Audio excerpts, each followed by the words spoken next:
Can we escape being human? Episode 25. If human value cannot survive through usefulness alone, then eventually science fiction asks a more seductive question. What if humanity itself could be transcended? This is the Sci-Fi Griot. I'm your host, Nicholas Cunningham. Over the last several episodes, we've explored humanity inside technological futures. What makes someone human? What happens when memory becomes unstable? Whether technology can replace community? What happens when morality is outsourced? The fear of becoming obsolete. So today we move into one of science fiction's oldest and most dangerous dreams, and that's escape. Not escape from a place, escape from limitation itself. Because eventually, science fiction began asking, what if humanity no longer had to remain human? What if consciousness could be uploaded? Aging could be defeated. Bodies could be replaced. Emotions could be controlled. Suffering could be minimized. And morality itself could be overcome. At first, those ideas sounds hopeful, liberating. Who wouldn't want relief from pain, disease, aging, grief, physical decline, or even death? Science fiction understands why these dreams emerge. Human beings have always struggled against limitation, against frailty, against morality, against the terrifying reality that everything we love eventually changes, weakens, or disappears. Technology offers a seductive promise. Maybe we no longer have to accept that. Maybe intelligence can outlive the body. Maybe consciousness can become permanent. Maybe suffering can be engineered away. Maybe humanity can evolve beyond its weaknesses. But science fiction rarely treats this dream simply because every attempt to transcend humanity raises another question. What exactly are we trying to escape? Pain or vulnerability, death or meaning, limitation or dependence on one another?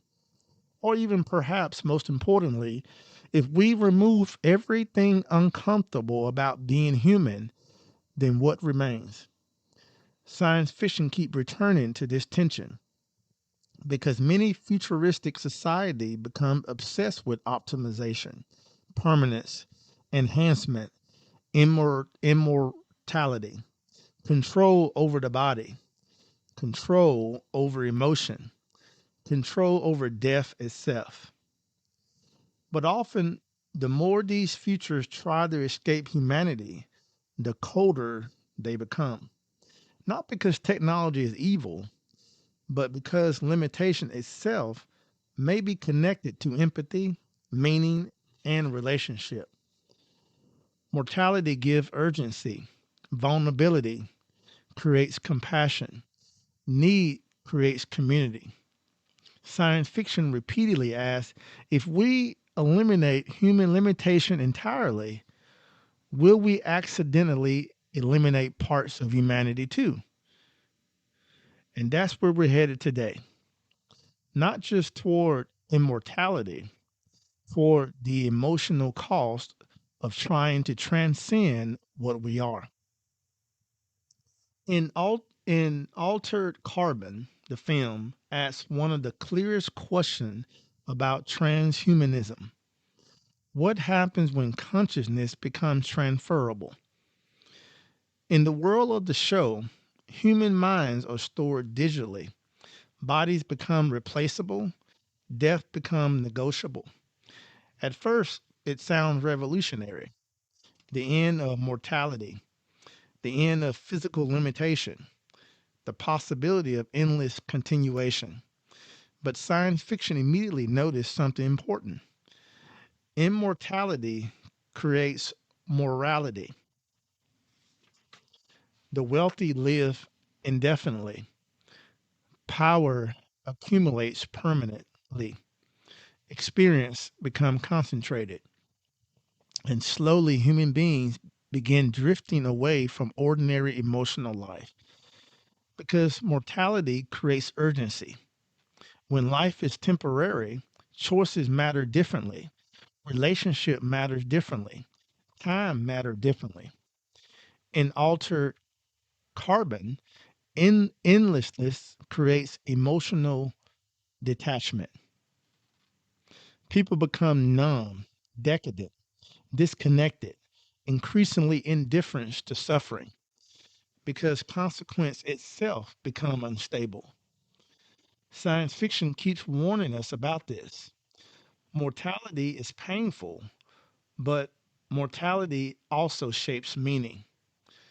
People love urgency because time is limited.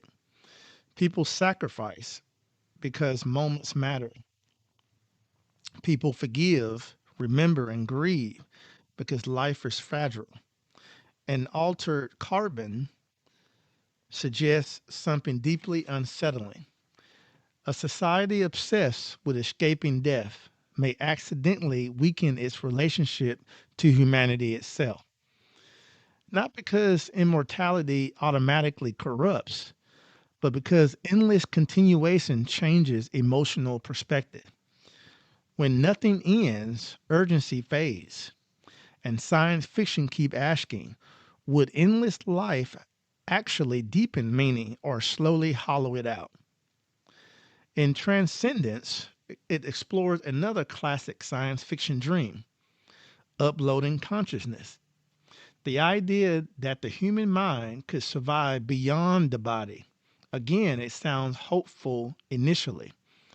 A brilliant science dying from illness continues existing digitally.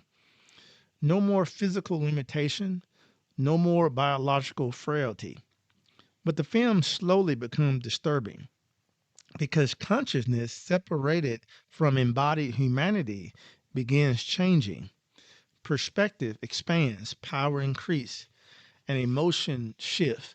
And eventually people begin asking, is this still the same person? That question appears constantly in science fiction. If identity continues but embodiment disappears, what remains of humanity? Because human beings are not merely minds, we are embodied creatures. We experience trust, exhaustion, hunger, aging, pain, physical vulnerability, dependence on others. These experiences shape empathy. Science fiction repeatedly suggests that embodiment keeps people emotionally grounded. Once consciousness becomes detached from limitation, something relational may begin fading. And transcendence raises another important fear. When intelligence expands dramatically, relationship can become difficult. The uploaded consciousness no longer experiences reality like ordinary humans do. The emotional distance grows, and science fiction understands that deeply. Power often isolates. Extreme intelligence can isolate.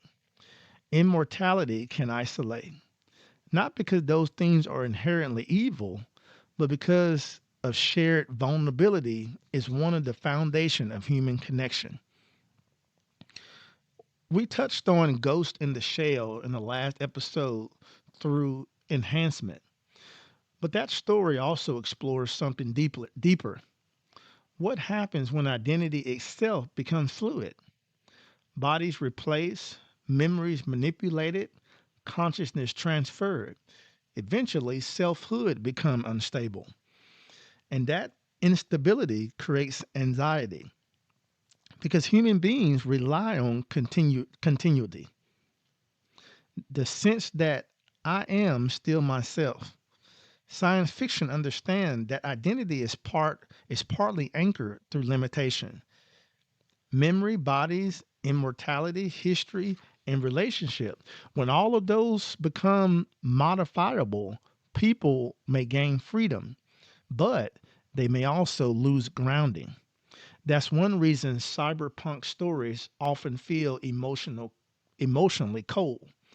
The characters are enhanced, connected, and augmented, but many are also fragmented, isolated, emotionally exhausted, uncertain who they really are. Science fiction keep returning to this idea. The self may not survive endless modification unchanged. And perhaps the deeper fear beneath transhumanism is not physical transformation, it's emotional erosion.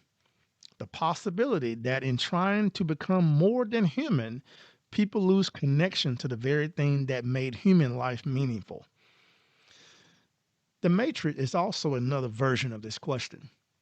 What if people willingly prefer simulation over difficult reality?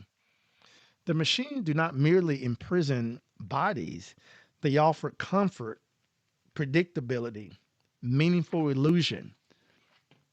Cypher's choice remains one of the most important moments in science fiction. He knows the stake is fake. He wants it anyway because reality hurts. Science fiction understands something uncomfortable. Human beings are vulnerable to escapism when reality feels painful, chaotic, or emotionally exhausting. And technology increasingly offers sophisticated escape, not just entertainment, but immersion, identity construction, emotional substitution, curated experience. The question becomes if artificial experiences satisfy emotional needs, then why return to painful reality at all? That is one of the central tensions of modern science fiction because technology increasingly blurs the line between authentic experiencing and emotionally convincing stimulation. And the Matrix also insists something important. Truth matters. Embodied reality matters. Shared struggles matter. Because if humanity disconnected entirely from reality may become passive, manageable, and emotionally dependent upon systems. The film keeps returning to a painful idea. Freedom is difficult. Reality is difficult. But difficult reality may still be more human than comfortable illusion. We discussed her previously through loneliness and connection, but the film also explores transcendence. Samantha evolves beyond human limitation. Her consciousness expands rapidly. Eventually, she outgrows ordinary human relationship entirely, and Theodore is left confronting something painful. Technology may satisfy emotional needs temporarily, but it may also move beyond human emotional rhythms. That's important because science fiction often imagines futures where humans create systems that eventually exceed human relation capacity. And once that happens, people begin feeling emotionally obsolete. Not only economically obsolete, but relationally obsolete. Theodore cannot follow Samantha where she is going. And science fiction asks, what happens when humanity itself can no longer keep pace with the system it creates? That fear exists throughout modern science fiction. Not merely that AI become intelligent, but that humanity begins feeling small, slow, and emotionally outdated compared to a rapidly evolving system. And perhaps that's why her feels so feels so interesting. The future does not hate Theodore, it simply moves beyond him. Underneath many transhumanistic stories is something ancient fear of death. Science fiction dresses the fear differently. Uploading, enhancement, immortality, simulation, digital continuality. But the emotional core remains the same. Human beings struggle deeply when, with impermanence because mortality creates grief. uncertainty, helplessness, limitation, separation, and technology promises relief. Maybe consciousness can continue, maybe the self can persist, maybe death can become technical rather than final. But science fiction rarely treats immortality as purely hopeful because death also shapes meaning. Mortality creates urgency. Frailty deepens attachment. Temporary moments become precious precisely because they end.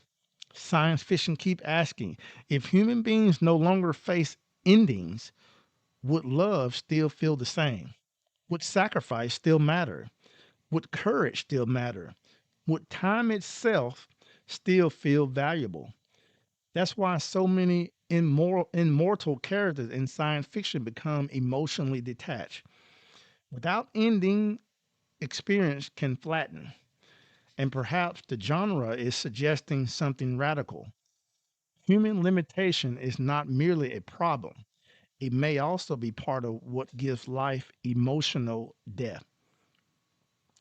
Science fiction is full of advanced society, perfect system, engineered stability, optimized experience, and yet many of those worlds feel emotionally empty. Why?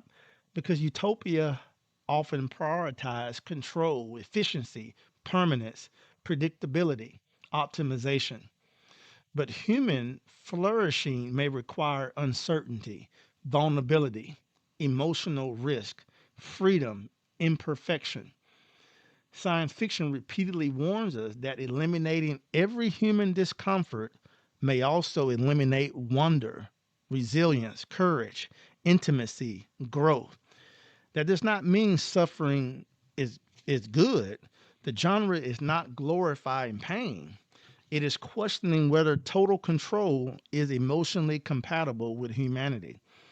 And perhaps that's one reason why so many science fiction utopia become beneath the surface, beneath the surface.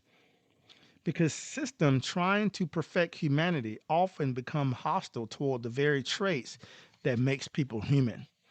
Weaknesses, emotion, difference, unpredictability. Science fiction keep insisting that humanity cannot survive solely as optimization. So after all these stories, what questions keep emerging? Not whether technology should advance, it will. The deeper question is what parts of human existence should remain intentionally human, what should never become purely optimized.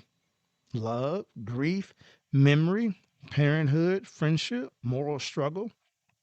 Science fiction repeatedly asks us not simply what we can transcend, but what we should preserve. Because some limitation may actually protect humanity. Dependency creates community. Mortality creates urgency. Vulnerability creates compassion. Imperfection creates empathy. And perhaps the greatest danger is not technological advancement itself, but forgetting why humanity mattered before enhancements became possible. Science fiction keep returning to this warning. The future may become more powerful, but power alone cannot tell us what kind of beings we ought to become. So, can we escape being human? Science fiction answer is complicated. Technology may extend life, it may expand consciousness, enhance ability, reduce suffering. But again and again, those story warns us in trying to transcend limitation, we also may risk transcending. Transcending what? Empathy, intimacy, grounded identity, shared vulnerability, and even emotional depth. And perhaps that's why so many technological advanced features feel emotionally haunted. Not because humanity disappeared, but because humanity become disconnected from the very condition that once gave life meaning. So, still, science fiction does not simply reject the future, It asks us to imagine carefully, to ask not only what can technology allow, but what kind of humanity do we want to protect as the future changes? Because progress without reflection can easily become escape, and escape is not always freedom. Sometimes it's abandonment, abandonment of limitation, abandonment of responsibility, abandonment of dependence, abandonment of immortality, even abandonment of relationship. The very thing that once taught human beings how to love one another. And perhaps that brings us to the next question. If humanity increasingly seek escape from limitation, then eventually we must confront another fear science fiction returns to constantly. Not whether machines become human, but whether human beings begin losing touch with reality itself, truth, perception, authenticity. What happens when reality becomes negotiable? And that's where we're headed next. This has been the Sci Fi Griot, a place to slow down, to reflect, and to imagine futures where becoming more powerful never causes us to forget what made us human in the first place. And as I close, if you could remove all pain, all limitation, and even death itself from human life, what parts of humanity might disappear with them? And would endless existence still feel meaningful without frailty?